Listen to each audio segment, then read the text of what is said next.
దేవుడు మేలు చేస్తాడండి. అపవాది నిన్ను అవమానపరుస్తాను చేసిన కార్యాలు వెయిట్, మాటలు అవనే, క్రియలు అవనే, ఏమనే, hold on. God is there to judge. God is ready. The vengeance is mine అన్నాడు. Hold on. కొన్నిసార్లు అనిపిస్తుంది, ఈవెన్ ప్రవీణ్ గారి విషయంలో అది నిజంగానే ఏదైనా కీడు ఉద్దేశించి జరిగించిన కార్యమైతే ఎప్పుడు దేవుడు దానికి రెస్పాన్స్ ఇస్తాడంటారు? నేను అనుకుంటా, యేసు బాబు ఒరే మీ కొరకు నేను ఏమన్నా చూపించుకోవాల్సిన కంగారు లేదు, నేను వచ్చిన ఉద్దేశం ఉంది.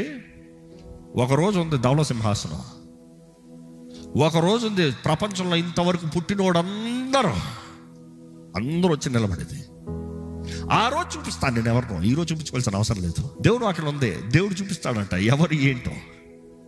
రహస్యంగా మాట్లాడింది బహిరంగంగా విడిపిస్తాడంట, రహస్యంగా చేసిన కార్యాలు బహిరంగంగా చూపిస్తాడంట. అదే సమయంలో ఆయన కొరకు మాటేష్ అక్కడ కనబడతాడంట. నా కొరకు ప్రాణం విడిచిన వాళ్ళు వీళ్ళు. అది మాత్రం కాదు, వారికి సింహాసనం ఉందంట, కిరీటాలు ఉన్నాయంట. There is honour, there is glory. Don't worry, it is not now, it is there. దేవుడు అన్యాయస్తుడు కాదు.